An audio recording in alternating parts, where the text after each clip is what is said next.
Yeah, it's really interesting because when I started to do both of them, I thought, well, this will be great. I'll get up early in the morning and I'll do some landscape work while the light is, sunrise or what have you, and then I'll extend my day and I'll do some more. I'll put on my different lenses and I'll go shoot birds. And what I found really over time is that it's I kind of do one or the other.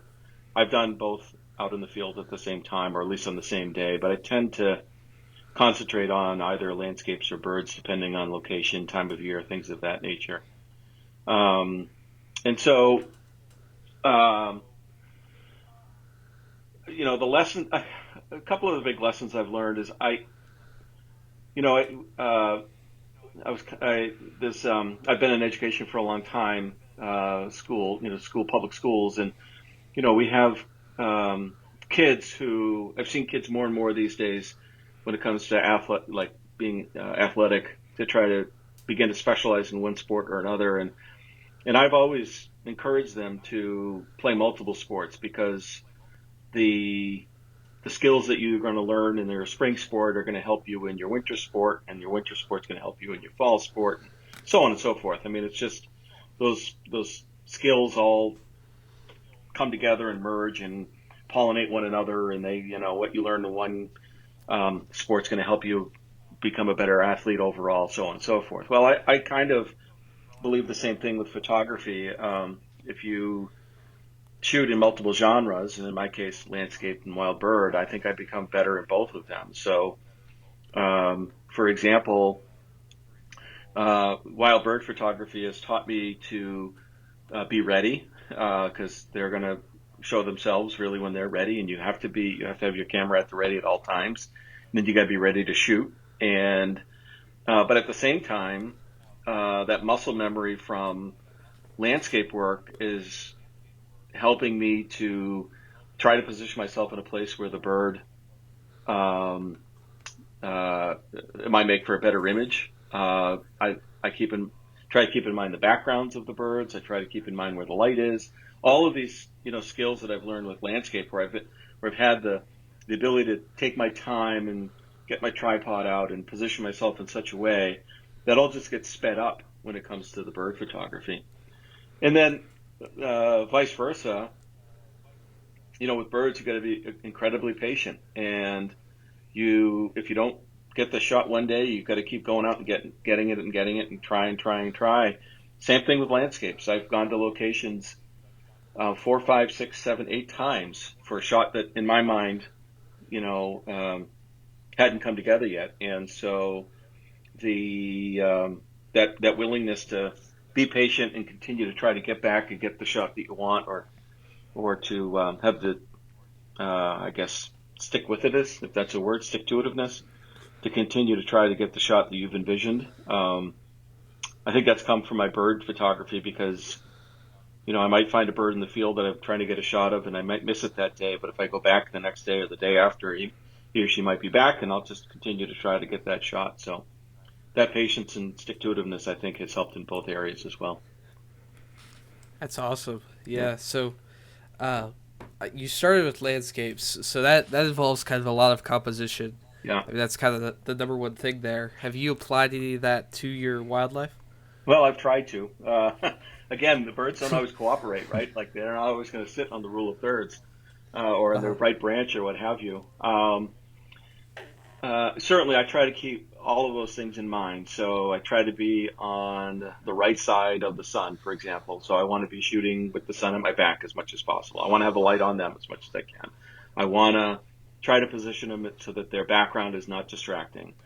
It's a lot like landscape photography in that you are trying to exclude all of the stuff that isn't going to help you tell your story. And I really firmly believe that making images is all about telling stories. And in landscape work, we try to limit the story to only that which is essential for the image. And it's the same thing with birds. I try to put myself in a position where I'm going to be able to tell the story without a lot of clutter, without a lot of distraction, and with hopefully, ideal light. And you could do a little bit of planning for that. So, for example, uh, on the coast here of northern Massachusetts and New Hampshire, there are in the winter we get short-eared owls that come down from Canada and north, and they're uh, pretty regular in terms of their flight patterns. They fly at dusk or just before dusk, and if you know where they're located, you can position yourself so that you have the sun, at your back or your sun in a good spot. You generally have a sense of where they're going to fly to and from. And so it's not that unlike a landscape image in that you can position yourself and you can use tools to try to guess where the bird's going to be and how it's going to fly and how you want to position that with the landscape and the sun. But then then ultimately it depends on the bird, A, showing up and doing what you had hoped it would do. And so the compositional pieces are really similar. It's just much less predictable. And so you have to be Uh-huh. patient in that way. Yeah. Yeah, definitely. Those birds, they kind of live on their own schedule, and it's like you just have to really, in such a way, react to it. I mean, you can Yeah. plan so much, but then it's also just the cards you're dealt with it too. Oh, absolutely. But that's the beauty of it, right? Because it's not predictable. Um, it's not, you're in their turf, and it goes back to our initial conversation. If you're going to go for a walk in the woods and be angry that you didn't find the bird, you're not there for the right reason. Yeah. So that to me, that's just, you know what? That means tomorrow I get another chance to go look for it, and that's sort of my thought process around it. Do you get a Yeah. higher rate of success with landscapes, you would say, or wildlife? That's um, well. Uh, can I answer that question with a both? um, Yeah, sure. it's well, and I'll explain why. I took a group out yesterday morning uh, to shoot wild birds, and most of them hadn't done that before. And the first thing I told them was, look, for you're going to get incredibly frustrated because it's going to take you 100 shots to get an image that you think is going to look good, because these birds move, and and you can't just sit there and wait for the light to be right or what have you. You just got to be ready to go. Whereas in a landscape image, you can obviously wait for the light to be what you want. So, like I said to them, and I don't know if this is true or not, but if a landscape image for every 10 landscape images out there, you get a keeper. I'm not saying a portfolio, just a keeper. That's probably 100 to 1 ratio with birds. So I'll go out. I was out this morning, and I probably shot 600 images, and there are about five that I'll keep. Or, Yeah. yeah, not portfolio, but they're good enough to keep and have around. So, but at the same time, I'm more likely to come home with a bird image than a great landscape image because I'm not as dependent upon the light and the conditions when I'm out doing bird photography. Because if I'm in the woods, the conditions are they're in the woods, and so yeah, we might get pockets of light, and you might get dappled light, or you might get fog, or some other things, but it's not as condition dependent necessarily.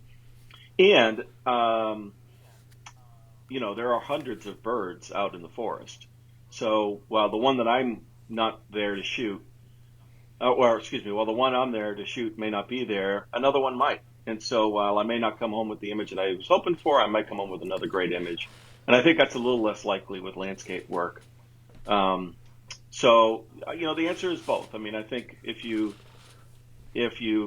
planned your landscape shoot, you get the right conditions, you're more likely to come home with the shot, as opposed to again, you just can't plan for the birds to do what you want them to do, and so you might come home with a shot, but it may not be the shot. Or the shot that you had envisioned at least too. Right? Yeah. Yeah. Exactly. Yeah. Yeah, so since you do both wildlife and landscape, do you find yourself, I know you said you don't really juggle them necessarily when you go out on a photo trip, but like, do you find yourself incorporating a lot of the landscape in your wildlife and your bird images? I try to. Yes, it's hard, especially with smaller birds because they move around so quickly. But with the larger birds like eagles and snowy, we have a ton of snowy owls here in the winter. I do try to put them in the landscape as much as possible, to include the landscape as much as possible. I think like everybody else, I have the portraits, if you will, the close-ups, the just the real nice shots Frame with their fillers. yeah, exactly.